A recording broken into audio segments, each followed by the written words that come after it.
स्वतन्त्र परराष्ट्र नीतिको अवलम्बन गरेका छौँ। संयुक्त राष्ट्रसङ्घको बडापत्र, असंलग्नताका सिद्धान्तहरू, पञ्चशीलका सिद्धान्तको मान्यताको आधारमा हाम्रो परराष्ट्र नीति सञ्चालन हुनेछ भन्ने कुरा राज्यका निर्देशक सिद्धान्तमा स्पष्ट रूपमा उल्लेख गरिएको छ। तर हाम्रो देशमा जुन बेला राजनीतिक परिवर्तन हुन्छ, सरकारहरू परिवर्तन हुन्छन्, देशको सार्वभौम सत्ता, स्वाधीनता, नेपाली जनताको स्वाभिमान ओझेलमा पर्ने गरी विभिन्न कोणबाट फेरि त्यस्तै प्रकारका सन्धि सम्झौताहरूका चर्चा हुने गरेका छन्। कतिपय अवस्थामा त्यस्ता सन्धि सम्झौता गर्नको लागि सरकार नै अग्रसर हुने गरेका घटनाहरू हामी बिहोर्दै आएका छौँ। यो प्रसङ्ग भर्खरै यो प्रतिनिधि सभासँग सम्बन्धित र विभिन्न राजनीतिक दल सरकारसँग सम्बन्धित एउटा सम्झौताको चर्चा सुन्नमा आएको छ। फेरि त्यो हो अमेरिकी मिलेनियम च्यालेन्ज कर्पोरेसनसँगको नेपाल सरकारले गरेको सम्झौता।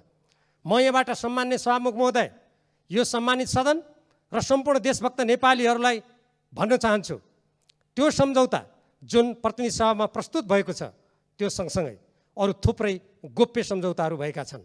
मैले तत्कालीन नेपाल कम्युनिस्ट पार्टी नेकपाबाट गठित पूर्व प्रधानमन्त्री झलनाथ खनालजीको संयोजकत्वमा जुन कार्यदल बनेको थियो त्यहाँ रहँदा धेरै जस्तो सम्झौताहरू पढ्ने अवसर पाएँ, तर केही सम्झौताहरू अझै प्राप्त हुन सकेनन्। उदाहरणको रूपमा जब प्रतिनिधि सभामा त्यो सम्झौता अनुमोदन भएको छैन भने त्यसको कार्यान्वयन सम्झौता कसरी हुन्छ? सम्झौता अनुमोदन नभई नुवाकोटका ती जग्गाहरू अधिग्रहण कसरी हुन्छन्? त्यसको कार्यालय कसरी खुल्छ? र एउटा 5 तारे होटलमा त्यसको कार्यालय खुलेर नेपाली जनताको राजस्वबाट, टेलिभिजन र रेडियोबाट त्यो अनुदानको प्रशंसाको गीत गाउने कुरा कसरी हुन्छ? सबभन्दा पहिले नेपाली जनताको सार्वभौम अधिकारको अभ्यास गर्ने यो संसदले त्यसको बारेमा निर्णय गर्नुपर्छ, तब मात्र त्यसको कार्यान्वयन सम्झौता हुन्छ। कसरी? अरू त्यसका कार्यालयहरू कसरी खुल्छन् तब हुनुपर्ने हो। यसबाट के देखिन्छ भने जसरी पूर्व प्रधानमन्त्रीहरूबाट केही समय अगाडि नेपालमा बाह्य हस्तक्षेपतर्फ सङ्केत गर्दै एउटा वक्तव्य प्रकाशित भएको थियो, यो गतिविधि सम्भवतः उहाँहरूको वक्तव्यले सङ्केत गरिनुपर्ने एउटा नमुना हो। मिलेनियम च्यालेन्ज कर्पोरेसनसँग भएको त्यो सम्झौताका प्रत्येक दफाहरूको अध्ययन गर्दा सर्वप्रथम नेपाल कुनै पनि सामरिक अर्थ लाग्ने गरी न राजनीतिक न सैनिक गठबन्धनमा सामेल हुन सक्छ भन्ने कुरालाई संविधानले जसरी रोकेको छ, पहिलो कुरा त स्वयं अमेरिकी मन्त्रीहरूले पटक पटक यो मिलेनियम च्यालेन्ज कर्पोरेसन भनेको हिन्द प्रशान्त रणनीतिको अङ्ग हो भन्ने कुरा उहाँहरूले वक्तव्य दिनुभएको छ। मलाई आश्चर्य लाग्छ, जुन देशले आफ्नो कम्पनीको बारेमा त्यस्तो भन्छ, कतिपय मानिसहरूले नेपालमा भनेको म सुन्छु, त्यो होइन। अमेरिकन मन्त्रीहरू आधिकारिक हुन् कि त्यसको कुनै व्याख्याता नेपालमा बस्ने कुनै नेपाली त्यसको व्याख्याता हुनसक्छ, पहिलो कुरा। दोस्रो कुरा, त्यसमा भएका कतिपय व्यवस्थाहरू नेपालको संविधानसँग बाँच्छन्, नेपालको कानुनसँग बाँच्छन्, नेपालको हाम्रो अरू देशसँग जसरी हामीले पारस्परिक समानताको आधारमा ऋण लिनुपर्ने कुरा, अनुदान लिनुपर्ने कुरालाई जसरी व्यवस्थित गर्नुपर्ने हो, व्यवस्थित गर्दै आएका छौँ, त्योसँग बाँच्छन्।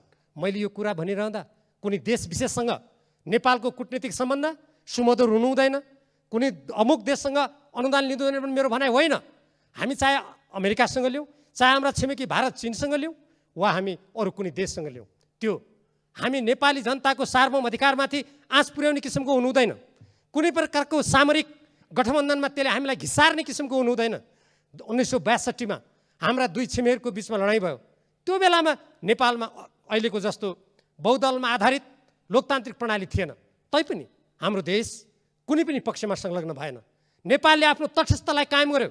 आज हामी विभिन्न राजनीतिक दल, जनताबाट निर्वाचित, जनताप्रति उत्तरदायी, यो देशको स्वाधीनता मातृभूमिको रक्षाको लागि शपथ खाएका कटिबद्ध नेताहरू र प्रतिनिधि सभाका सदस्यहरू छौँ। यस्तो स्थितिमा मिलेनियम च्यालेन्ज कर्पोरेसनसँग सम्बन्धित कागजातहरू यो प्रतिनिधि सभामा सबै पेश गरिएका छैनन्। एउटा सम्झौता मात्रै पेश गरिएको छ। सम्झौता अनुमोदन नहुँदै तत्कालीन मन्त्रीबाट कार्यान्वयन सम्झौता जुन गरिएको छ त्यसको प्रतिलिपि यहाँ पेश गरियोस्। प्रतिनिधि सभाका सम्पूर्ण सदस्यहरूले त्यसको अध्ययन गर्न पाउनुपर्छ। त्यति मात्र होइन, त्यो सँगसँगै गरिएका अरू थुप्रै सम्झौताका प्रतिलिपिहरू छन्। ती प्रतिलिपिहरू प्रतिनिधि सभाका प्रत्येक सदस्यहरूले अध्ययन गर्न पाउनुपर्छ। हामी कुनै पनि देशसँग सुमधुर सम्बन्ध कायम राख्न चाहन्छौँ, तर देश ठुलो हुन सक्दछ, सानो हुन सक्दछ। हाम्रो सार्वभौम सत्ता कसैको भन्दा सानो हुन सक्दैन। हामी समानताको आधारमा, पारस्परिक हितको आधारमा आफ्नो कूटनीति र अन्तर्राष्ट्रिय सम्बन्ध सञ्चालन गर्न चाहन्छौँ। त्यसकारण अहिले जुन मिलेनियम च्यालेन्ज कर्पोरेसनसँगको सम्झौताको बारेमा फेरि चर्चा भएको छ, म सम्मान्य सभामुख मार्फत सम्पूर्ण प्रतिनिधि सभाका मान्य सदस्यहरू समक्ष हामी कुनै पनि देशबाट कुनै रकम लिएर कालान्तरमा हाम्रो देशको भूमि अनन्तकालको लागि कम्पनीको नाममा कुनै देशको अधीनमा जाने, प्रसारण लाइनको नाममा त्यो प्रसारण लाइन अनन्तकालसम्म कुनै देशको अधीनमा जाने, सम्पूर्ण बौद्धिक सम्पत्तिमाथि नेपालको कुनै पनि अधिकार नहुने। भर्खरै अमेरिकी राजदूत महोदयबाट एउटा टेलिभिजन अन्तर्वार्तामा यो हाम्रो अनुदान होइन लगानी हो भनेर उहाँ स्वयंले भनेको कुरा प्रसारित भएको छ। लगानी हुन सक्दछ कुनै पनि देशको, मेरो त्यसमा आपत्ति होइन।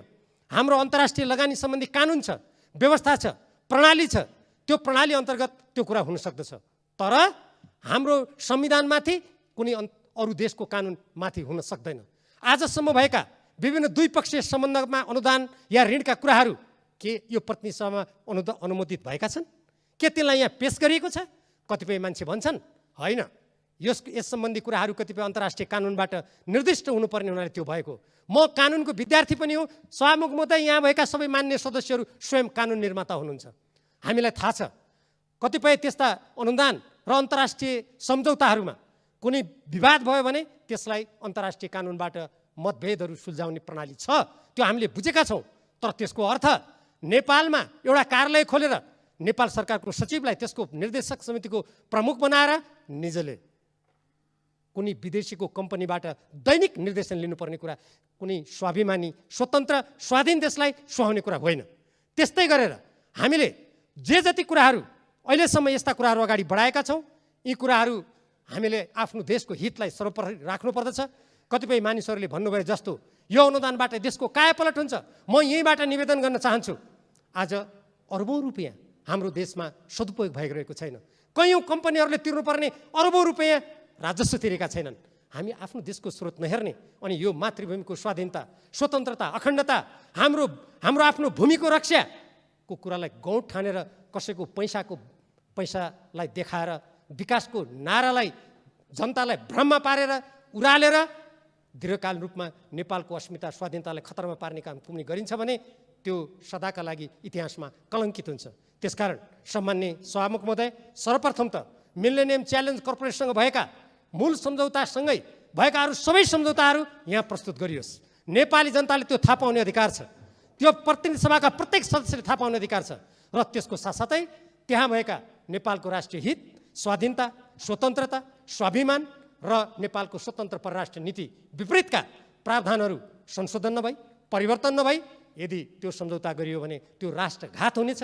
त्यो नेपाली जनताले विगतमा जे जति असमान सन्धि सम्झौता बेहोरेर आजसम्म बाह्य हस्तक्षेपका अनेकौँ श्रृङ्खलाहरूबाट पीडित हुनु परेको छ, त्यो श्रृङ्खलाको पुनरावृत्ति फेरि हुनेछ।